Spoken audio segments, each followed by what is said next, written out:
راکې خدای هغه به ډېر سخت وي خو هغه سزا راله په دنیا کې راکې نو زه به د آخرت د هغې عذاب نه بچ شم. نو الله رب العالمین نو نبی علیه السلام ورته وفرمایل هل لا قلت ربنا آتنا فی الدنیا حسنه وفي الاخرة حسنه. نو د دې په ځای به د خدای بنده دا سوال کړی و کنه چې خدای آخرت کې رالم ښېګړه را نصیب کا او دنیا کې راتم ښېګړه را نصیب کا. نو د الله عذاب ته په دنیا کې غوښتلو دا تا ښه کار کړی دی. د دې وجې نه ځان ته خیره کول دا حرام دی. کله کله دا زنانه چې وي که نه نو دا دوی کې د یأس او د ناامیدۍ ماده ډېره زیاته وي. په معمولي خبره باندې ځان ته خیري شروع کړي خدایه ما مړه کړي خدایه ما داسې داسې کړي. نو نبی علیه السلام مبارک ورته فرمایي تکثرن اللعنه. تاسو په دوزخ کې ما د نارینهو په نسبت ډېرې لیدلي یې دي ورته وي د الله محبوبه مونږ کومه ګناه کړې ده. نو نبی علیه السلام ته فرمایل تاسو خیرې ځان ته ډېرې کوئ. د لعن یو معنا څه ده؟ خیره ده. لا تلعنوا على اولادکم. حدیث مبارک کې راځي خپل اولاد ته خیرې مه کوئ. حضرت جابر رضی الله عنه نه روایت دی وي مونږ په یو جهاد کې روانو او د نبی علیه السلام مبارک د سورلی سره هغه لاره لږه تنګه وه. نو د نبی علیه السلام د اوښې سره یو بله اوښه داسې په جنګېدو شوله. نو هغې صحابي دی خپلې اوښې له چوکه ورکړله ګزارې ورله ورکړو شه لعنت الله علیک شاباس د الله رب العالمین لعنت دی وي په تا باندې. نبی علیه السلام ټوله قافله ودروله. زما سره به په قافله کې هغه کس نه ځي چا چې خپلې اوښې ته خیرې کړي وي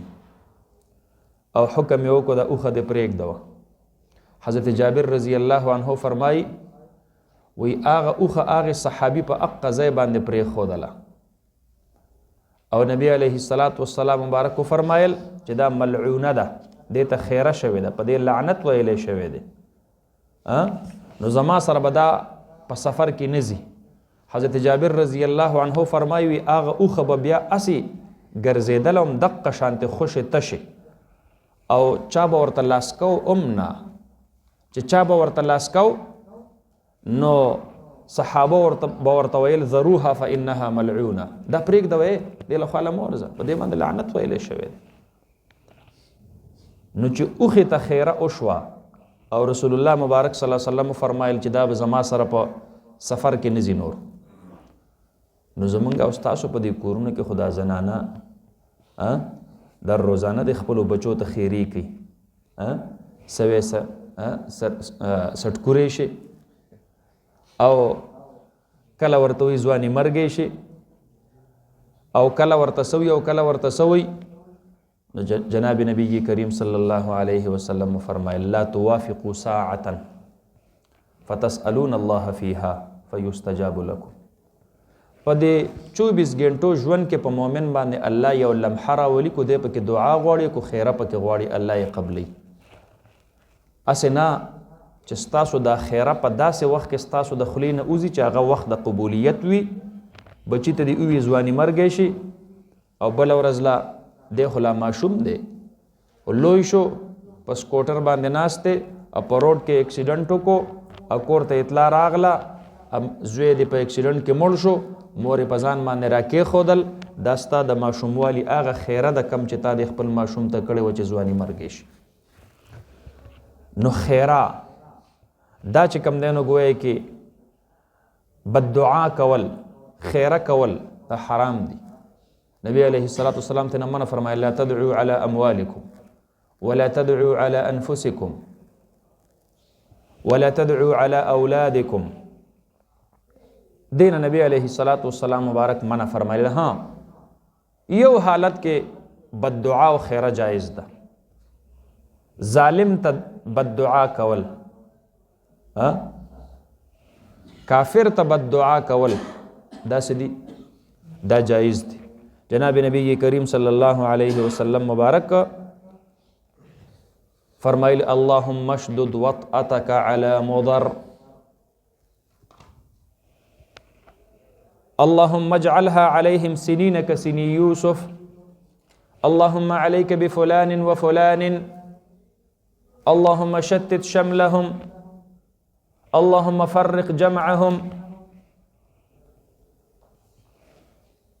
غزوه خندق باندې نبی علیه الصلاۃ والسلام مبارک فرمایلو ملأ الله قبورهم نارا كما حبسونا عن الصلاة الوسطى. ما زیګر د مانځه نه چې کم دینو وباسلو خدای دې د دې د کورونه چې کم دینو د ور نه ډک کی مونږ د مانځه نه وباسلو. ملأ الله قبورهم نارا.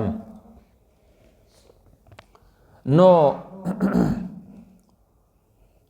قرآن کریم کې الله رب العالمین فرمایي لا يحب الله الجهر بالسوء من القول الا من ظلم. چا سره ظلم وشو نو اسکو دې په زوره چاته خیره کوي بد دعا کوي دې خیر دې به سباق نشته دی. تاسو پوه شولې په خبره باندې. نو بد دعا کول دا خسیز نه دی ښه، خیری کول دا خسیز نه دی. دا مرض په زنانو کې زیات دی. د دې وجنه جناب نبی کریم صلی الله علیه وسلم مبارک دوی ته فرمایلی دي چې تکثرن اللعن. تاسو په خلقو ته خیری کوئ، دا مکوئ. ماشومانو ته خیری مکوئ، خاوندانو ته خیری مکوئ، خواخ ته او سخر ته یورانو ته خیری مکوئ، ځان تم خیره مکوئ. خیره خشه نه دی. کو دا خیره در الله قبلوله ټک پټکا لقضی الیهم اجلهم. اوس به بیا پتن در سړی شوی وای، خبره به ماړو خلاص شوی و. اوس باړو سره په دنیا کې موجود نه وای. په معمولی خبره باندې خدای معاملې کې معمولی خبره باندې نو دا خبره نه ده. شاباس نو فرمایي ولو يعجل الله او کچرته تلوار کولې الله رب العالمین للناس د خلق د پاره الشر د عذاب استعجالهم بالخير كاستعجالهم بالخير پشانت د تلوار کولو د دې د تلوار غختلو د دوی بالخير په خیر باندې لکه څنګه چې دی په تلوار سره خېګړه غواړي کو دقه شانته الله رب العالمین په تلوار سره دی ته عذاب ورکولې لقضي الیهم اجلهم فیصله بکړي شی هوا لقضي الیهم اجلهم نو فیصله بکړي شی هوا دوی ته اجلهم هغه د نیټه د دوی نیټه د عذاب هغه به دوی ته فیصله کړي شی هوا هغه معامله به د دوی ختمه شوی و. فنظر الذين لا يرجون لقاءنا پس مونږ پرېږدو هغه خلق چې هغه تمه نه لري د ملاقات زمونږه یعنی عقیده نه لري په بعث بعد الموت باندې. الله فرمایي هغې ته مونږ ډیل ورکو، هغې ته مونږ لږ پړی پې ورسس کو، مهلت ورته ورکو، لږ یې پرېږدو. فی طغیانهم یعمهون په هغه سرکشۍ د دوی کې یعمهون یتحیرون ویترددون. بس دوی دې سرګردانه ګرځي په دغه خپله سرکشۍ کې څو ورځو دپاره ډیل ورته ورکو، زه وکوي او څو ورځې مزې چرچې دي دا وکوي. او دا تاسو چې کوم عذاب د الله نه په ایډوانس کې غواړئ الله رب العالمین درله نه درکوي. فاذا مس الانسان الضر وروستو الله فرمایي چې اسې خو عذاب غواړئ خو ګورې د ټینګې ورته نه یې ښه. واذا مس الانسان او هر کله چې مسه کې انسان لره الضر تکلیف، انسان ته چې کله تکلیف ور ورسیږي، بیماری ورته ور ورسیږي، فقر ورته ور ورسیږي، ضعف ورته ور ورسیږي، تنگ دستی ورته ور ورسیږي، د دشمن خوف ورته ور ورسیږي. دعانا لجنبه او قاعدا او قائما. دعانا مطلق انسان یوازې مؤمن نه ښه، دا کافران چې کوم دي که نه فاذا رکبوا فی الفلک دعوا الله مخلصین له الدین. نو بس بیا خالص الله رب العالمین ته خپل دعا چې کم دی نو ګویا کې دا متوجه کوي. بیا ترنه لات هم یېري او منات ترنه هم یېري او عزات ترنه هم یېري او ټول په ټوله ترنه یېر وي. تاسو پوه شولې په خبره باندې. بیا یې د تمې ځای بل نه وي ښه. نو حضرت عکرمه د فتح مکې نه وروستو د مکې مکرمې نه بهر شو او لاړ وی چې یاره د دې ښاره وځم. نبی علیه الصلاة والسلام غالب شو، مکه فتح شوله، زما ځای پکې پاتې نه شو، دی له مسلمان شوی نه دی. نو چې په کشتۍ کې کېناستو تختی جلاوطنی اختیاری. نو کشتیبان ته وایي زر کوه. کشتیبان چې کله ملح چې کله کشتۍ رواني په دا لاره کې طغیاني موجونه یې راګیري. نو دی عکرمه دی چې کم دی نو ګویا کې آواز کوي اے لاتا اے مناتا اے عزا د دې طوفاني او طغیاني موجونو نه مې بچ کا. هغه الله ورته وی چپ، الله ته आवाज وکا، الله به دې بچ کی. هغه وی ښا نو وی دغه الله د بندګۍ نه خو زه د مکې نه راو تښتېدم او دلته تنم نه خلاصېږم. بس ذهن کې الله ور واچوله چې د الله نه علاوه بل څوک معبود برحق نشته دی. واپس راغې، بیبي ورته وی سړیه کو دې خوښئ داسې به وکړو چې لاړ به شو نبی علیه الصلاة والسلام مبارک ته به عذر معذرت پیش کو او د ایمان به قبول کو. ښځه او خاوند دواړه لاړل او د دواړو جهانو سردار مبارک ورته کلمه وویله، مسلمانان شو. نو ګوره په هر ځای کې چې وي خو د الله نه علاوه د خلاصون بل ځای نه وي. نو فرمایي و اذا مس الانسان، او هر کله چې مسکې انسان لره الضر تکلیف، دعانا لجنبه، دعانا نو بیا رابلی مونږه مستجعا لجنبه، او د ډډه وهلی په اړه خپل باندې، او قاعدا، دعانا قاعدا په داسې حال کې، دعانا مستجعا د مونږ راوبلی په داسې حال کې چې د ډډه وهلی په خپل اړخ باندې، او قاعدا یا په ناسته باندې، او قائما یا په ولاړه باندې. نو د په هر حال کې بیا مونږ را بلل شروع کی. کو په ملاسته په تکلیف راشي نو ماته आवाज کوي، کو په ناسته په تکلیف راشي نو ماته आवाज کوي، کو په ولاړه په تکلیف راشي نو ماته आवाज کوي. د انسان د قدرې حالتونه دي. نو معنا دا چې دعانا فی کل حال، په هر یو حال کې بیا د ما را بلی او ماته आवाजونه کوي. دین معلومه دا شوله چې دعا کول، الله رب العالمین نه سوال کول په هر حال کې، قائما وی، قاعدا وی، مستجعا وی، اجتماعا وی، انفرادا وی، رفع الیدین سره وی، بغیر د رفع الیدین نه وی، جهر سره وی، اخفاء سره وی. دا ټول صورتونه دا چې کم دینو گویا کې شاباس ادعونی استجب لکم. نو هر وخت کې د الله رب العالمین نه دعا کول او سوال کول دا چې کم دینو گویا کې ټیک تی. فلما کشفنا عنه ضره، هر کله چې مونږ پورته کو د نه ضره تکلیف د مره نو دې تیریږي کأن لم يدعنا الى ضر مسه، د داسې تیر شي کأن لم يدعنا الى ضر، لکه چې د اډو مونږ را بللی نه یو تکلیف طرف ته، مسه چې د مسه کړو. نو د داسې ځان ناغرضه کې چې پرون اډو په د باندې څه تکلیف راغلی نه دی، نو د دن هغه سخته بیا یېره شي. هغه چې مونږ به یې را بللو هغه ترنه بیا یېر شي. نو الله رب العالمین حدیث قدسی کې جناب نبی کریم صلی الله علیه وسلم مبارک فرمائی یا عبدی اذکرنی فی رخاء اذکرک فی فقرک، په فراخی کې ما را یاد کا، په غریبی کې به دې زه را یاد کم.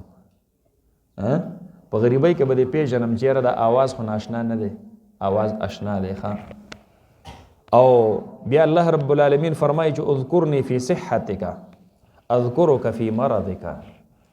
نو د صحت په حالت کې ما یاد کا، نو د بیماری په حالت کې به زه تا یاد کم. ستا دعا به دا به ناشنا ما باندې نه لګي، دا به ما باندې به اشنا لګي. اذکرنی فی سعتک اذکرک فی عسرک، نو ته ما په خپل فراخی کې او په خپل مالداری کې رایات کا، نو زه به تا ستا په فقر کې او ستا په غریبۍ او په تنگ دستی کې به زه تا رایات کم. الټه کار مه کوه چې په بیماری کې د یاد یم، په صحت کې د نه یم یاد، په مالداری کې د نه یم یاد او په غریبۍ کې د یاد یم، په تکلیف کې د چې کم دینو یاد یم او په راحت کې د نه یم یاد. نو داسې مه کوه. شاباس. او دا د انسان فطرت الله رب العالمین ذکر کړی و اذا انعمنا علی الانسان اعرض ونأى بجانبه واذا مسه الشر كان يئوسا ولئن اذقناه رحمة منا من بعد ضراء مسته ليقولن هذا لي. دا زما خپل دغه کمال مې دی. نو تاسو پوه شولې په خبره باندې لا يسأم الانسان من دعاء الخير وان مسه الشر فيئوس قنوط.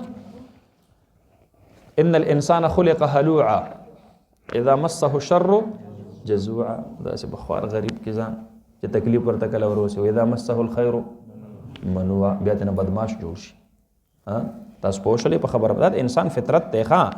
فاذا مس الانسان الضر دعانا ثم اذا خولناه نعمه منا قال انما اوتيته على علم. لازم خپل کمال دی یار دې کې چې کوم دی نو د الله ورکړه پکې نشته دی ښه. نو الله رب العالمین فرمایي چې داسې مه کوه.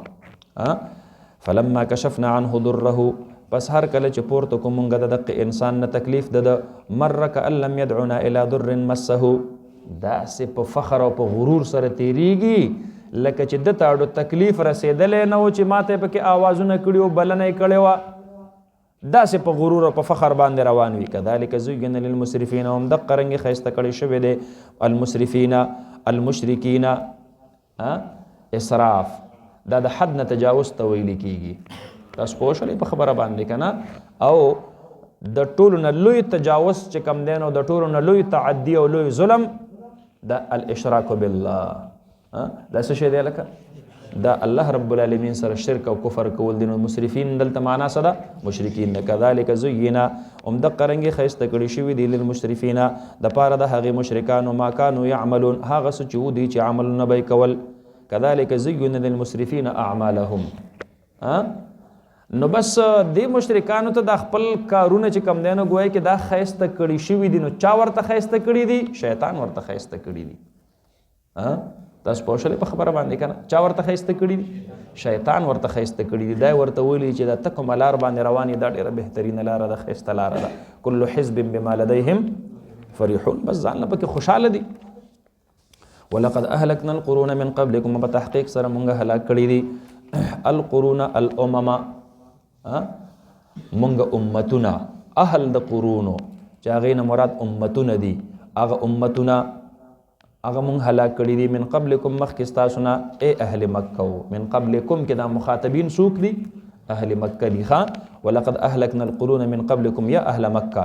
لما ظلموا هر کله چې هغې ظلم وکړو هغوی چې کله ظلم وکړو ظلم نه مراد دلته چې کم دی نو هغه اعلی مرتبه د ظلم ده چې هغه شرک دی او کفر دی ښه. لما ظلموا لما کفروا چې هغې کله څه وکړو کفر یې وکړو. الله فرمایي چې د کفر نه وروستو هغې مونږ څه کړل هغې مونږ هلاک کړل. وجاءتهم رسلهم بالبینات او حال دا دی چې راغلي و دوی ته رسلهم استازي د دوی بالبینات په واضح دلایلو باندې وما کانوا لیؤمنوا نو دوی چې ایمان راوړی وی نو د دوی انبیاو به دوی ته ښه پوره چې کم دی نو دعوت به یې ورکو او واضح معجزات دا به ورته پیش کول. خو دوی چې کم دی نو ګویا کې د ایمان اراده نه لرله. نو فرمایي کذلک نجزي القوم المجرمین کما اهلکنا اولئک تلک القرون کما اهلکنا تلک القرون لکه څرنګه چې دغه سابقه امتونه مې د کفر په سبب باندې هلاک کړل نو کذلک نو دقه رنګې نجزي القوم المجرمین مونږ به بدله ورکو هغې قوم ته چې هغه څوک دي هغه مجرمان دي. دارالجزا را روانه ده ښه. تاسو پوه شئ دنیا دارالعمل دی او آخرت څه شی دارالجزا دی ښه. نو مونږ به سزا ورکو هغې قوم ته المجرمین الکافرین کم چې مجرمان دي یعنی کافران دي. ثم جعلناکم خلائف فی الارض من بعدهم. الله رب العالمین دا کافران دلته په مختلفو عنواناتو سره مخاطب کوي. کله په مسرفینو سره کله په ظالمینو سره کله په مجرمینو سره. د دې ټولو اعلی مرتبه هغه کفر دی هغه شرک دی. تاسو پوه شولئ په خبره باندې. نو فرمایي ثم جعلناکم نو بیا مونږ وګرځولی تاسو ای اهل مکه خلائف فی الارض نائبین په ځمکه کې د هغې نه وروستو مو تاسو په دې ځمکه کې اوسولی د هغې نه وروستو مو تاسو په دې ځمکه کې رهایش پذیر او قیام پذیر کړلی د هغې په هغه ورانو کلو او علاقو باندې تاسو مو راوستلی او دلته مو میشته کړلی او دلته مو کینولی. خلائف جمع د خلیفه ده. خلیفه ویلی کیږي نائب ته چې د یو نه وروستو بل کم راشي نو هغې الله هلاک کړل د هغې نه وروستو الله تاسو کینولی په ځمکه باندې من بعدهم وروستو د دوی نه لننظر کیف تعملون د دې دپاره چې مونږ وګورو څرنګې تاسو عمل کوئ. د دغې خلقو د دغې عذاب نه څه عبرت اخلی او کنه تاسو پسیم د هغې په لار ځئ او ځان مستحق د عذاب جوړوئ. واذا تتلى عليهم آیاتنا بینات او هر کله چې ولوستلی شي په دوی باندې آیاتونه زمونږ بینات واضح قال الذين لا يرجون لقاءنا ائت بقرآن وای هغه خلق لا يرجون لقاءنا چې هغې تمه نه لري د ملاقات زمونږه ائت بقرآن غیر هذا راتللو که په قرآن باندې علاوه د دینا یره دې قرآن دا در سره نه منو. نبی علیه الصلاۃ والسلام ته وایي دې که خو زمونږ د خدایانو د بوتانو بد تا ویلی دي، دې که خو تا چې کم دی نو زمونږ د کافرانو بد ویلی دي، دې که خو صرف د عذاب خبرې دي، نور خو په دې کې څه خبرې زمونږ دپاره نشته دی. نو داسې وکړه چې د دې قرآن نه علاوه بل یو قرآن مونږ ته راوړه. ائت بقرآن غیر هذا، نو ته راوړه په قرآن یو قرآن غیر هذا علاوه د دې قرآن نه، او بدله یا دا قرآن بدل کا یا دې بدل کا، په دې کې تبدیلی راولا. دا چې کم زمونږ ناخوخه آیتونه دي دا ته نه ختم کړي، چې زمونږ د بوتانو بد پکې نه وي، زمونږ د پاره پکې د عذاب خبرې نه وي. نو دا چې پکې نه وي زمونږ د مرضی چې کم دی نو ګویا کې قرآن. قل ای حبیب ما یکون لی ان ابدله من تلقاء نفسی ما یکون لی ان ابدله ما یکون لی ما ينبغي لی، نه د مناسب زما د پاره ان ابدله من تلقاء نفسی، چې زه بدل کم دی قرآن لرا من تلقاء نفسی من قبل نفسی، د اړخ او د جانب د خپل ځان نه. دا ما د پاره مناسب نه ده، دا اختیار ما سره د سره نشته دی چې زه په قرآن کې بدلون راولم. دا کلام زما کلام نه دی، دا کو زما کلام وی ما به بدل کړی وی، دا خو د الله کلام دی. زه خو صرف تاسو ته ناقل یما، د الله کلام تاسو ته نقل کوم او تاسو ته را رسوم، صرف نور دا کلام خو زما کلام نه دی. ان اتبع الا ما یوحى الی، زه تابعداري نه کوم مگر د هغه څه چې وحی کولی کیږي ماته، ما سره خپل اختیار نشته دی. ما ته چې الله رب العالمین څه حکم را لیږي زه به د هغې اتباع کوم. ان اتبع ما اتبع الا ما یوحى الی انی اخاف ان عصیت ربی عذاب یوم عظیم، بېشکه زه یریږم ان عصیت ربی کو چېرته ما نافرماني وکړه د رب خپل د څه څیز نه یریږم. انی اخاف عذاب یوم عظیم ان عصیت ربی، دا چې کوم دی نو ګویا کې شرط او جزا دا به تاسو دواړه. نو فرمایي ان عصیت ربی کو چېرته ما نافرماني وکړه د رب خپل عذاب یوم عظیم، د عذاب د هغې ورځې لوی. قل ای حبیب لو شاء الله کو چېرته غوښتلی وي الله رب العالمین ما تلوته علیکم، ما به نو تلاوت کړی دی قرآن لره په تاسو باندې. دا قرآن کریم به ما په تاسو باندې چېرته هم نه وی تلاوت کړی. دا زه خو چې لیږیا یم او تلاوت کوم د الله په مشیت باندې کوم. یتلو علیکم آیاته، دا خو چې کم دی نو ګویا کې الله ما ته حکم کړی دی. هو الذي بعث في الأميين رسولا منهم يتلو عليهم آیاته، دا خو زما د نبوت د بعثت چې کم دی نو ګویا کې د هغې په مقاصدو کې شامله ده چې زه د الله تلاوتونه په تاسو باندې چې کم دی نو ګویا کې تلاوت کما. نو ما سره دا اختیار نشته دی چې زه د خپل ځان نه قرآن جوړ کم. او فرمایي لو شاء الله ما تلوته علیکم، کو چېرته غوښتلی وي الله رب العالمین ما به نه وی تلاوت کړی دا قرآن په تاسو باندې، ولا ادراکم به، او نه به ما خبر در کړی وی تاسو ته به په دې باندې، نه به ما تاسو په دې باندې پوه کړي وی. دا زه چې تاسو ته د دې قرآن کوم تعلیم در کوم او کوم تفسیر او تشریح یې در کوم، دا د الله په مشیت باندې ده. هغه د وحی غیر مطلوب په شکل کې د حدیثو په شکل کې زه تاسو د وړاندې واضح کوم. نو فقد لبثت فیکم عمرا من قبله، نو وروسته ورته خپل ځان لږ پیش کوي. ای ستاسو لا اوس هم دا یقین نه راځي ما چېرته ستاسو د وړاندې دروغ ویلي دي؟ دینه مخکې 40 کاله ما په تاسو کې اهل مکه دنیا عمر تیر کړو، زما بچپن تاسو سره تیر شو، زما ځواني تاسو سره تیر شوله. ما چېرته هغه وخت کې چې د سړي له عقل کامل او پوره نه وي، نو ما هغه وخت کې چېرته دروغ ویلي دي چې زه به اوس تاسو ته دروغ وایم او دروغ به درته په الله باندې وایم چې دا کتاب مال الله را کړی دی او هغه به د دروغو خبرې. نو فرمایي ورته فقد لبثت فیکم عمرا من قبله، نو په تحقیق سره ما تیر کړی دی په تاسو کې عمرا عمر من قبله مخکې د دینه 40 کاله 40 سنه، دا خو 40 کاله ما تاسو سره تیر کړي دي. نو ما تاسو ته تر اوسه پورې ولې داسې خبرې نه کولې؟ خو اوس چې د الله حکم راغی او د قرآن د هغې نزول شروع شو، نو بس تاسو د وړاندې مې پیش کو. نو ما ته وګورئ داعي او مبلغه هغه له خپل کردار داسې صفا ساتل پکار دي چې د خلقو ته چې کم دی نو ګویا کې د خپل ځان په باره کې دا ویلی شي چې و خلقو ما خو تاسو سره وخت تیر کړی دی، نو د خپل ځان چې کم دینو ګویا کې صفائی کم از کم د قوم ته د خلقو ته څه کولی شي دا ورته پیش کولی شي. تاسو پوه شولې په خبره باندې که نه؟ یوه خبره. او دویمه خبره دا چې د داعی او د مبلغ د پاره خپل کردار پاک او صاف ساتل پکار دي. تاسو پوه شولې په خبره باندې که نه؟ نو دا خو ډېر لوی منصب دی که نه؟ دا منصب دا خو د اعتماد سره تعلق ساتي که نه؟ نو د دې وجه نه چې کوم دی نو ګویا کې د دواړو جهانو د سردار مبارک نه وروستو د هغې دین دا صحابه کرامو مونږ ته را نقل کړی دی. تاسو پوه شولې په خبره باندې که نه؟ د دې صحابه کرامو متعلق جناب نبی کریم صلی الله علیه وسلم فرمایي الله الله فی اصحابی، الله نه ویریږئ زما د صحابو په حق کې، لا تتخذوهم غرضا من بعدی، زما نه وروستو به تاسو دوی هدف نه جوړوئ. من احبهم فبحبی احبهم، چا چې زما د صحابو سره مینه وکړله اصل کې زما سره مینه ده نو د دې وجې نه د زما د صحابو سره مینه وکړله. ومن ابغضهم فببغضی ابغضهم، او چا چې زما د صحابو سره بغض وکړو نو دا در اصل کې اصل دشمنی ما سره ده نو د دې وجې نه زما د صحابو سره دشمنی کوي. دا ولې نبی علیه الصلاۃ والسلام مبارک چې کوم دی نو د دې صحابو متعلق دا ځکه چې د امت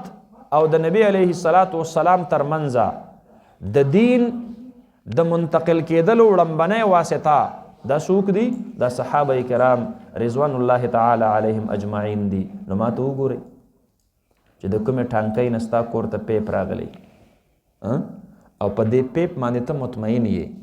چې یاره دا پیپ دا په لاره کې مات شوی نه دی، دا ریجېدلی نه دی، دا سوری شوی نه دی، دا په داسې نالۍ کې نه دی راغلی چې دا سوری دی او د نالۍ ګنده اوبه دې ته تلي دي او د دې سره مکس کېږي او دلته چې زه ټوټۍ کولاو کړم نو په هغې کې هغه ګنده مکس اوبه په دې کې راځي. نو چې تر کومې پورې ستا اعتماد وي په دې واسطه باندې نو هلته د ټانکۍ هغه پاکې صفا اوبه ستا به یقین دا وي چې دا ماته بالکل صحیح او سالمې را رسېږي. خو چې کله ستا یقین ختم شي د دې واسطې نه، اعتماد دې ختم شي، یاره دا خو 3-4 فوټه جوور په دې نالۍ کې راغلی دی، دومره وخت وشو زنګ شوی به کېدی شي په دې زنګ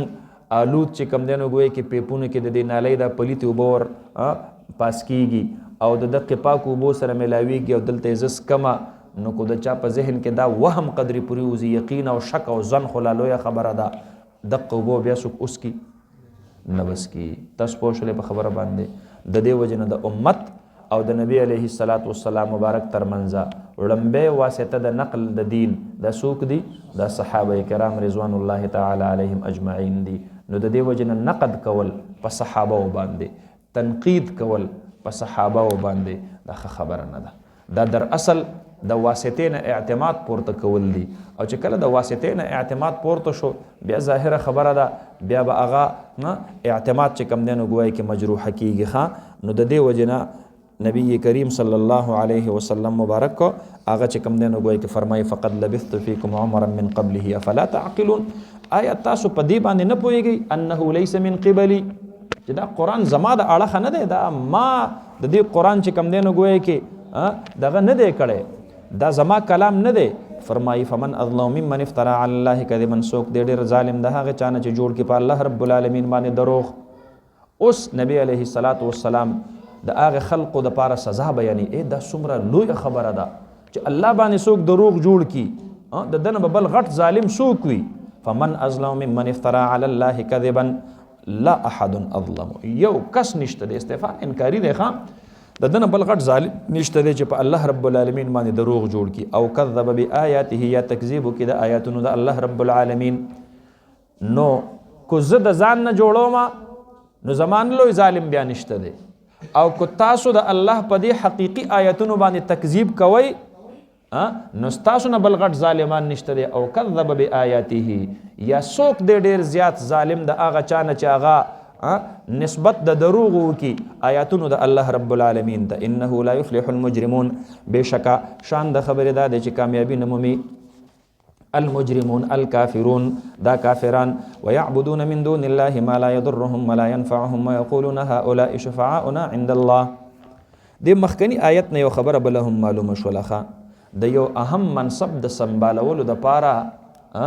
کریکٹر سرټیفیکیټ ضروری دی ښه فقد لبثت فیکم عمرا من قبلی. نبی کریم صلی الله علیه وسلم مبارک ورته فرمایي یاره تاسو سره خو ما ډېر وخت تېر کړی دی نو تاسو چېرته زما د خولې نه دروغ اورېدلي دي نو چې تاسو نه دي اورېدلي او تاسو ما ته تر اوسه پورې صادق او امین ویلی دی پته ولګېدله چې د یو منصب د سنبالولو دپاره د هغې دپاره چې کوم دی نو کریکټر سرټیفیکیټ ضروري دی ښه چې دا سړی دروغجن نه دی پاتې شوی.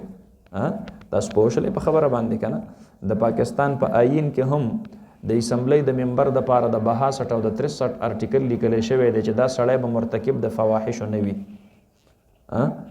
مرتکب د ګناه کبیرې به نه وي تارک الصلات به نه وي. تاسو پوه شولې په خبره باندې حالان کې تاسو دا ټول وګورئ اول تا آخر. تاسو پوه شولې په خبره باندې که نه نو فاحشه نور څه ته ویلي کېږي چې یو سړی د داسې جماعت نه د اسمبلی ممبر جوړ شي چې د هغې جماعت منشور سیکولر وي. سیکولر معنا ده چې د قرآن به زما په نظام حکومت کې څه کار نه وي. د دې نه بله غټه فاحشه کېدلی شي د مسلمان دپاره چې مسلمان ووایي چې قرآن به زما په نظام حکومت کې او په نظام ریاست کې مداخلت نه لري مذهب به اس مداخلت نه لري. تاسو پوه شولې په خبره باندې که د دې نه بله غټه فاحشه نشي کېدلی. زمونږ او ستاسو د خلقو دینی جذبات شته دی خو هغه په شعور باندې نه دي په جذباتو باندې مبني دي.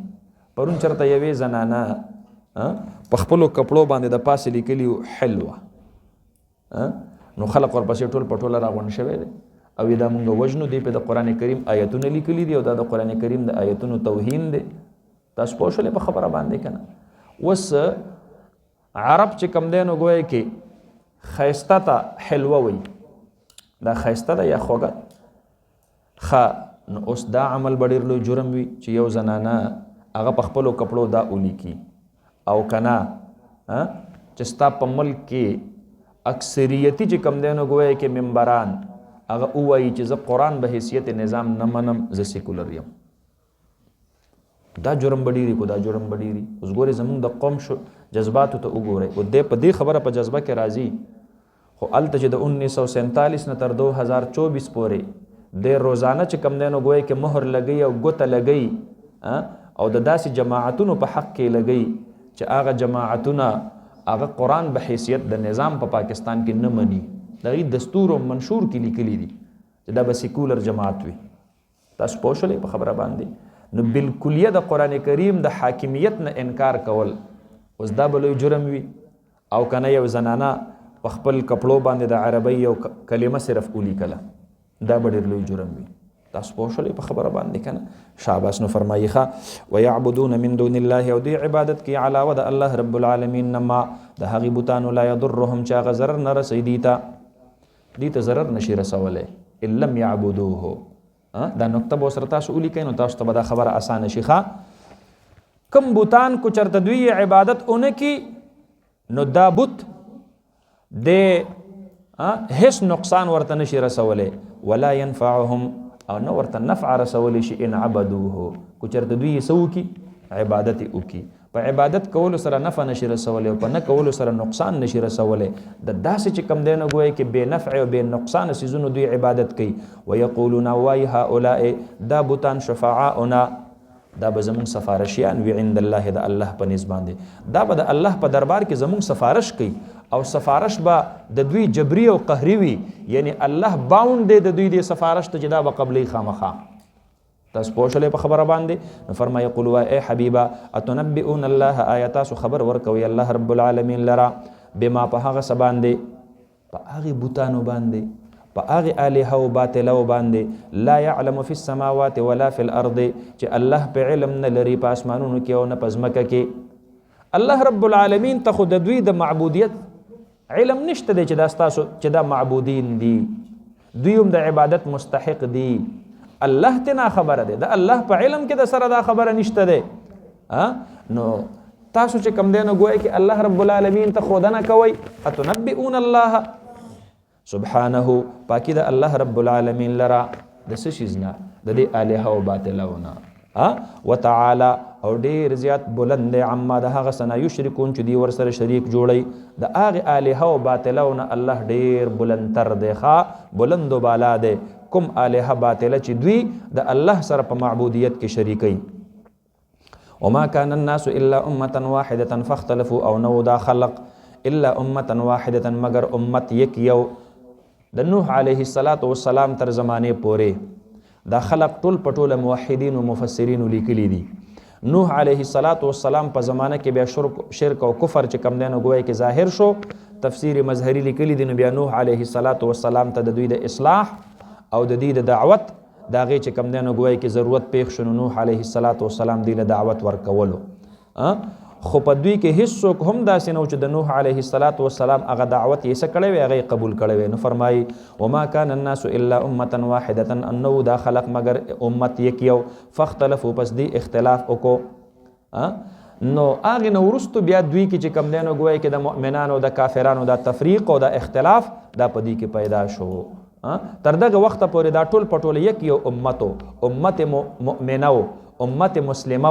امت موحده. ولولا کلمه سبقت من ربك لقضي بينهم فيما فيه يختلفون او کوچرته نه وي هغه کلمه کوم چې وړاندې شوی و د جانب د رب ستانه او هغه کومه کلمه ده هغه کلمه چې کم دینو ګویا کې دا چې الله رب العالمین دوی له د عذاب یو نیټه او یو وخت چې کم دینو ګویا کې مقرر کړی دی دا غینه مخکې ورله الله رب العالمین عذاب نه ورکوي. تاسو پوه شئ په خبره باندې. یا هغه کلمه چې کم دینو ګویا کې دا چې الله رب العالمین خپل محبوب ته ویلې وه ما كان الله ليعذبهم وانت فيهم. نو ستا په موجودګۍ کې به زما محبوبه زستا د امت له چې کم دینو اجتماعي عذاب دا به ورله نه ورکوم. نو الله فرمایي ولولا کلمه سبقت من ربك یا درېمه ترجمه کلمې نه مراد تأخیر د عذاب د الی یوم القیامه. تاسو پوه شئ په خبره باندې. الله د دې هغه عذاب هغه یوم الجزاء ته ساتلی دی هغه دار الجزاء ته ساتلی دی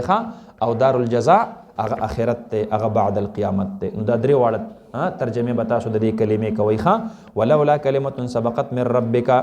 نمبر 1 کلمې نه مراد هغه نیټه متعینه ده د عذاب د یو امت د پاره. نمبر 2 کلمې نه مراد ما كان الله ليعذبهم وانت فيهم. نمبر 3 کلمې نه مراد تأخیر د اجتماعي او د عمومي او د کلی عذاب د الى دار الجزاء الى يوم القيامه. ولولا كلمه سبقت من ربك کو چرته نوې کلمه هاغه چې وړاندې شوی د جانب د رب ستانه لقضي بينهم نو فیصله بکړی شی و په منځ د دوی کې فيما فيه يختلفون په بار د هغه سکی چې دوی په هغه کې اختلاف لرون کې وي یقولون او وای دوی لولا انزل عليه آیه من ربه ولنا نازلېږي په دې نبی عليه السلام باندې یو نشانی یو معجزه واضحه من ربه د جانب د رب د دنا زمونږ د مرزا او د منشا مطابق. داسې خو نبی علیه السلام له الله ډېرې معجزې ورکړې وي خو دوی به ویل زمونږ د مرزا او د منشا مطابق په دې نبی علیه السلام باندې معجزه دا ولې چې کم دی نو ګویا کې نه نازلېږي. نو فقلوا ای حبیبه انما الغیب لله. دا خو د غیب علم دی. الله به کوم یو نبی ته کومه معجزه ورکوي دا علم صرف د الله سره دی. او فرمای انما الغیب لله بشکا اغه غیب علم د غیب لله الله رب العالمین سره دی. فانتظروا پس تاسو انتظار کوئ. انی معکم من المنتظرین. نو تاسو انتظار کوئ. خو یو خبره باندې ځان پوهه کوي چې تاسو خو د خپل فرمایشي معجزې د هغې د الله نه چې کم دی نو تمه ساتئ خو یاد ساتئ فرمایشي معجزات چې چا هم کړي دي او دا هغې معجزې د ظهور نه بعد بیا ایمان نه دی راوړی نو بیا هغه مستحق د الله د عذاب جوړ شوي دي. لکه د صالح علیه السلام امت هغې فرمایشي معجزه وغوښتله د دې ګټې نه راته اوښه راوباسه. الله ورله راوباسله او بیا یې هغې چې کم دی نو ګویا کې خیال ونه ساتلو الله رب العالمین هغه څه کړل هغه هلاک کړل. نو ګورئ فانتظروا انی معکم من المنتظرین. زه هم ستاسو سره چې کم دی نو ګویا کې د انتظار کوونکو نه یم چې تاسو د دې معجزاتو د ظهور نه وروستو مستحق د عذاب جوړیږئ نو تاسو باندې د الله عذاب کله راځي. فرمایي واذا اذقنا الناس رحمة من بعد ضراء. اوس الله رب العالمین په دې آیتونو کې د مشرکانو یو مذمت کوي. نو مخکې چې کم دی نو گویا کې لږ په اختصار سره الله رب العالمین خبره ذکر کړي او اوس دلته لږ غونې تفصیل سره الله رب العالمین خبره ذکر کوي چې ګوره دا کافران خدا سے خلق دی چې کله تکلیف ورته زما له طرف نه ور ورسیږي نو هغه وخت کې خو ماته آوازونه کوي او ما را بلی خو چې د هغې تکلیف نه وروستو کله په دوی باندې راحت راشي نو بیا دوی زما د آیاتونو خلاف چې کوم دی نو ګویا کې تدبیر شروع کی او بیا منصوبې جوړول شروع کی او بیا زما د دین خلاف دی چې کوم دی نو ګویا کې ودرېږي نو الله رب العالمین فرمایي چې دا تاسو د خپل زعم مطابق زما د دین د مقابلې چې کومې منصوبې جوړوئ دا منصوبې بس تاسو ناکامه وي ومکروا ومکر الله والله خیر الماکرین الله رب العالمین چې کوم تدبیر کوي د خپل دین د غلبې دپاره بالآخر به هغه غالب کیږي فرمایي واذا اذقنا الناس رحمتا او هر کله چې اوسکو مونږ په خلقو باندې رحمتا رحمت واذا اذقنا الناس خلقو باندې مونږ اوسکو د خپل طرف نه رحمتا رحمت لکه د سوکړي نه وروسته مونږ باران وکړو د بیماری نه وروسته ورته مونږ صحت ورکو د تنگ دستۍ نه وروسته ورله چې کم دی نو مالداري ورکو د کمزورۍ نه وروسته ورته قوت ورکو د شکست نه وروسته ورته فتح ورکو د غلامۍ نه وروسته ورته حریت ورکو نو مطرا بعد جدب مونږ چې کم دی نو ګویا کې اذا اذقنا الناس رحمتا ای مطرا بعد جدب وصحة بعد مرض وغنى بعد فقر وقوة بعد ضعف وفتحا بعد هزيمة وحرية بعد رق چې کله دا ټول په ټوله چې کم دی نو انعامات په دې باندې مونږ وکړو من بعد ضراء رستو د هغې تکلیف نه مستهم چې رسېدلی وي دوی ته چې کوم تکلیف دې ته رسېدلی وي چې د هغې نه وروستو پې مونږ رحمت دا ورته اوسکو نو اذا لهم مکر فی آیاتنا نو ناګهانه د دوی دپاره وي اذا للمفاجات دا د چا دپاره دی دا د مفاجات دپاره دی معنا دا سات پکې اډو تیر نه کنه دا تکلیف ترنه دومره زر یېر شي هغه دعاګانې هغه ترنه دومره زر یېرې شي اذا بس ناګهانه لهم مکر فی آیاتنا د دوی دپاره تدبیر وي شرارت وي فی آیاتنا په آیاتونو زمونږ کې بس اوس دی زمونږ د آیاتونو د مقابلې منصوبې شروع کی قل اوه اے حبیبه الله اسرع مکرا الله اسرع مکرا الله اعجل عقوبة بمکرکم الله رب العالمین هغه چې کم دی نو ګویا کې ډېر تلوار کوونکی دی د دفع کولو د هغې منصوبې ستاسو ستاسو د منصوبو دفع کول دا الله ته څه ګرانه نه ده او نه الله په هغې کې څه ډیل ورکوي ومکروا ومکر الله والله خیر الماکرین ان رسولنا یکتبون ما تمکرون بېشکه استازي زمونږه فرشتې کاتبین زمونږه یکتبون لیکي ما هغه څه تمکرون چې تاسو کوم شرارتونه جوړوئ او کومې حیلې او منصوبې جوړوئ تاسو چې د الله د دین برخلاف کومې منصوبې جوړوئ نو زما دا فرشتې یې د خپل ځان سره نوٹ کوي دا لیکي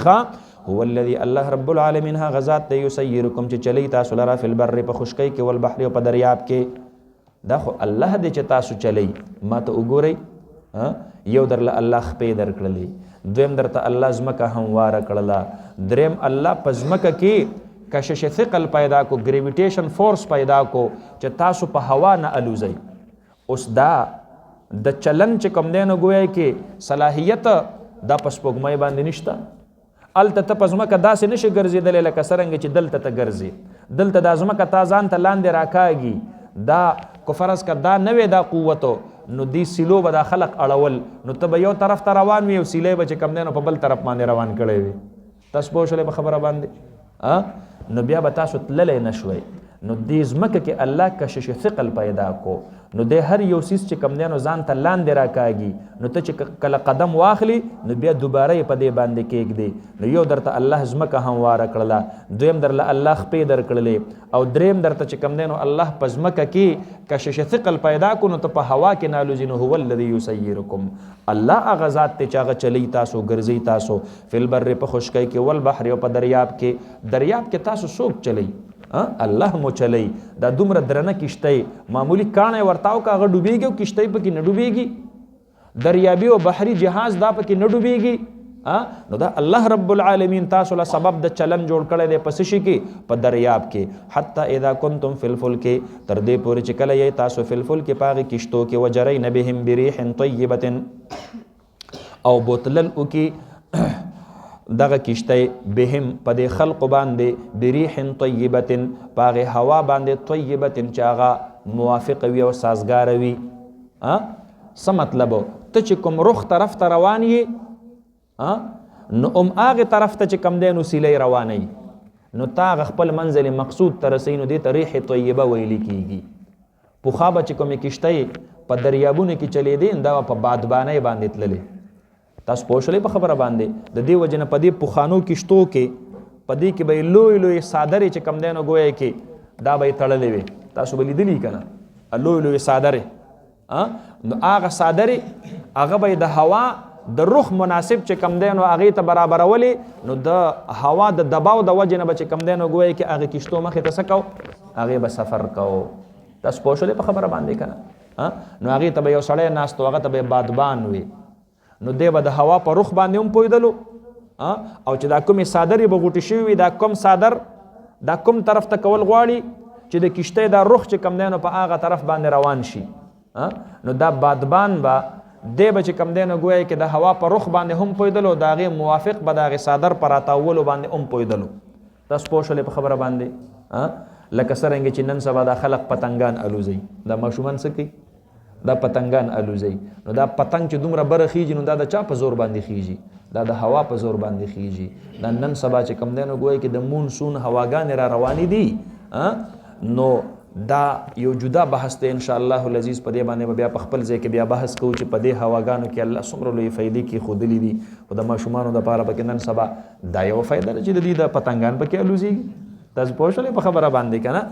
شاباس نو دقه شانتې به دوی د هوا د وجې نه هغه کشتۍ چې کم دی نو ګویا کې دا به هغې خپل سمت طرف ته تلله نو دې ته به یې ریح طیبه ځکه وي ښه دا به موافق او سازګار طرف ته چې کم دی نو ګویا کې دا به دا سیلۍ به روانه وه وفرحوا بها او دوی به خوشحالېدل په دې باندې نو جاءتها ریح عاصف نو راتلل به وکړل دې کشتو ته ریح عاصف داسې سیلۍ عاصف چې هغه به تیزه وه مخالفه به وه تاسو پوه شولې باد مخالف نو عاصف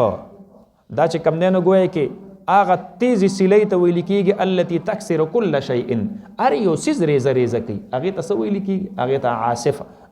دا ورته ویل کېږي عاصف او عاصفه شاباس نو فرمایي ښه وجاءهم الموج نو ما ته وګورئ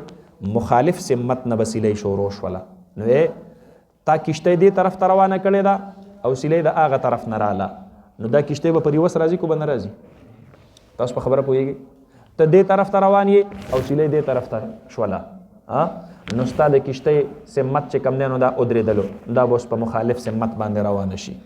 پوه شولې په خبره باندې که نه ته به یو طرف ته راکاږي او سیلۍ به بل طرف ته راکاږي نو دا به په دریاب کې دقه شانتې ودرېږي نو ریح عاصف وجاءهم الموج من كل مکان او په دقه وخت کې چې کم دی نو د هر یو طرف نه موج چې کم دی نو ګویا کې د دې کشتۍ نه دا ګیر چاپېره شو د هر یو اړخ نه دا ورته را چاپېره شو وظنوا انهم احیط بهم او اهل د دقې کشتو سورلو دا ګمان وکړو انهم احیط بهم دوی باندې خو بالکل محاصره وکړلی شوله دوی خو ګهراو وکړلی شو الله عذاب دوی چې کم دی نو په خپل لپیټ کې واخیستل احیط بهم د دوی نه بالکل دایره تاو کړلی شوله احاطه د دوی نه وکړلی شوله او یو طرف ته چې کم دی نو ګویا کې کشتۍ سفر مخ په وړاندې نشي کولی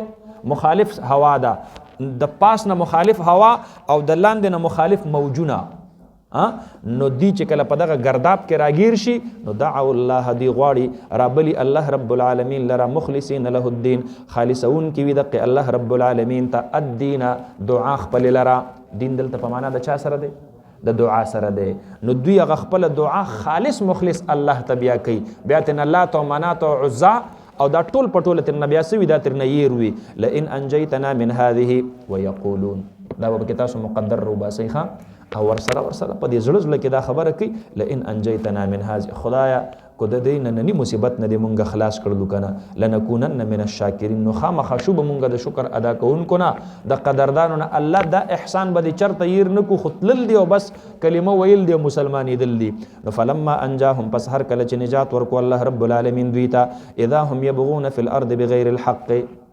هغه مخکنه چې کم دینو ګویا کې اجمال تاسو ویلو دا تفصیل الله رب العالمین او ذکر کوي ها تاسو پوښلې په خبره باندې چې کله الله رب العالمین نجات ورکو نو اذا هم يبغون في الارض نو ناګهانا وی دوی يبغون في الارض چې دوی شرارت کوي او بغاوت کوي او ظلم کوي تجاوز کوي فی الارض پزمکه کې بغیر الحق پنا حق باندې نو بس سات پکې تیر نه متصل چې کم دی نه ګویا کې د دوی نه خپله سخته دا ترنه بیا څه شي دا ترنه یېره شي فرمایي یا ایها الناس ای خلقو انما بغیکم علی انفسکم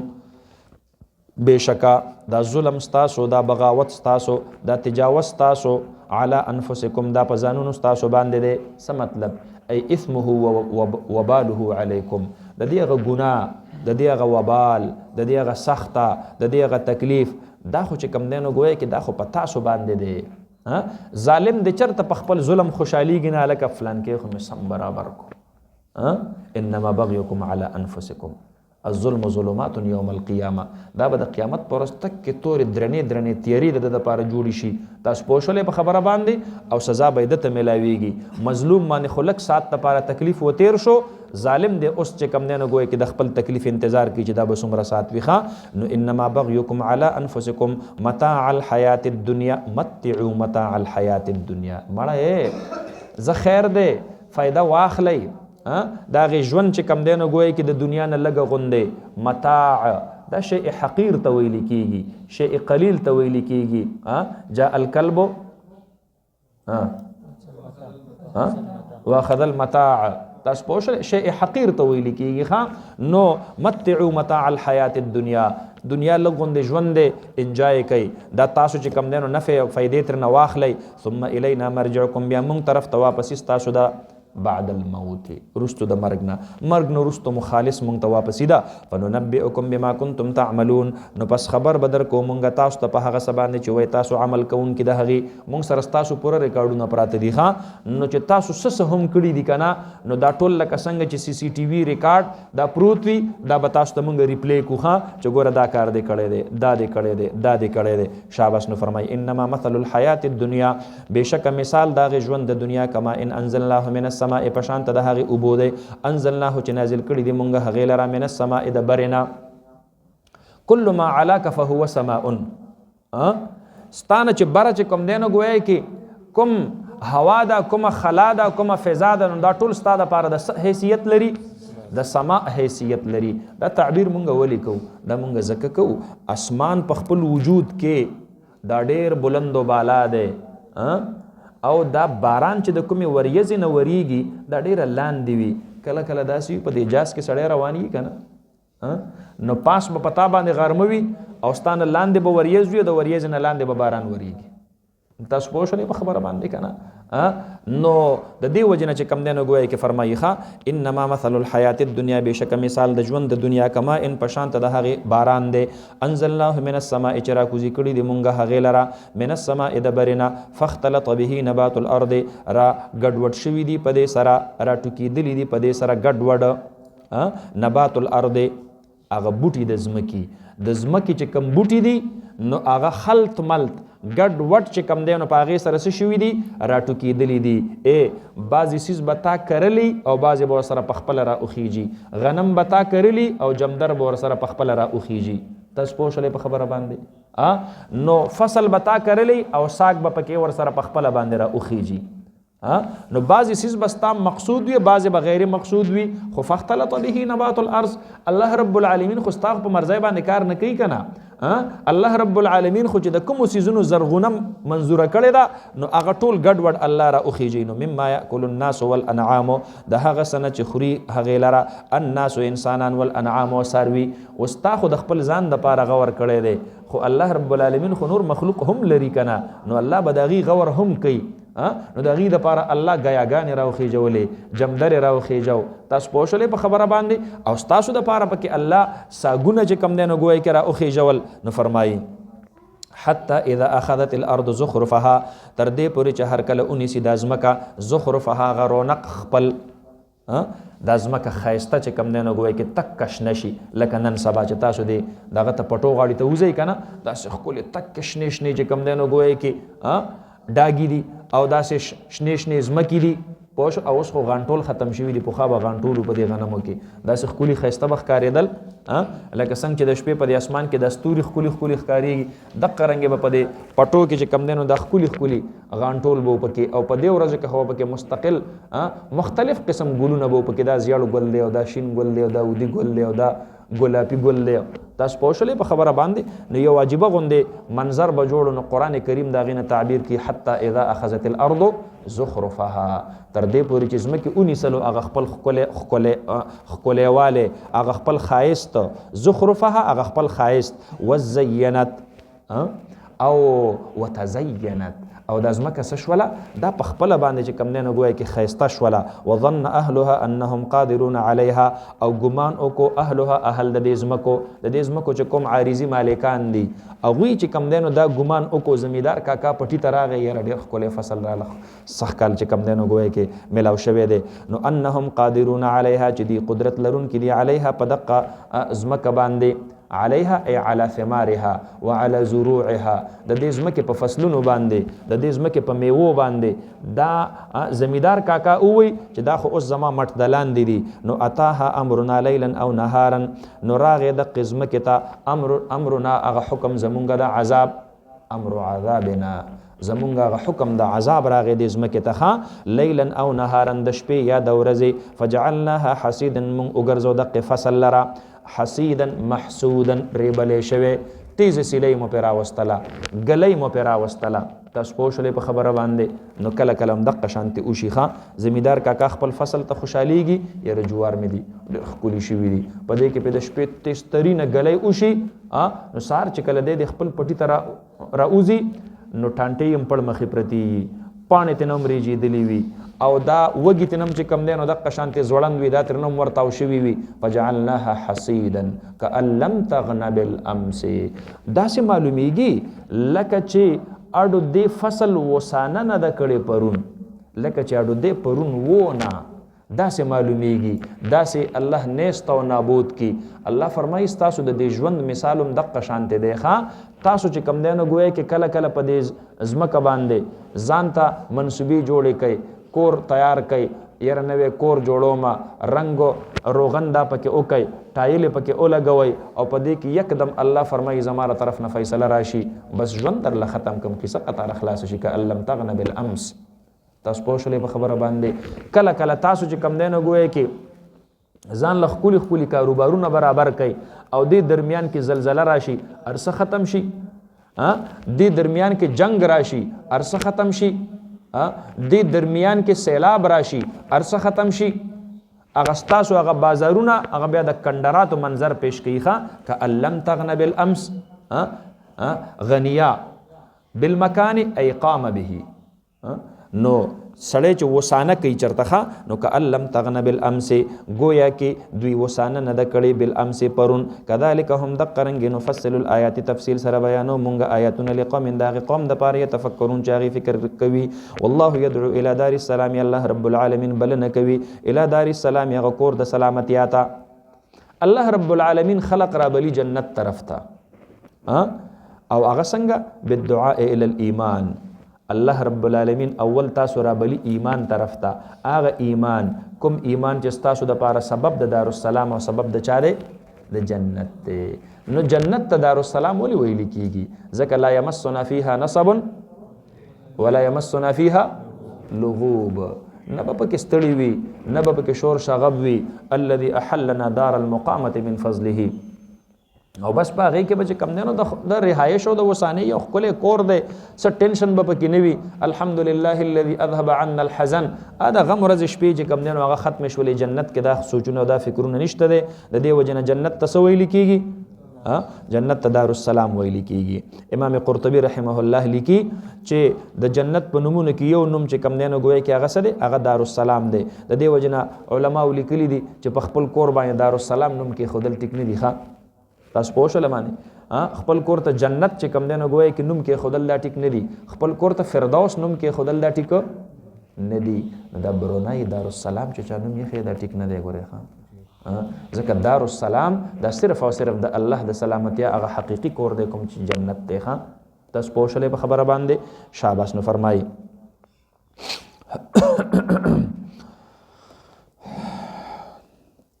یحیی ابن معاذ رحمه الله لیکي الله رب العالمین هغه انسان ته وایي چې اے انسانا ما ستا د پاره دارالسلام جوړ کړی دی،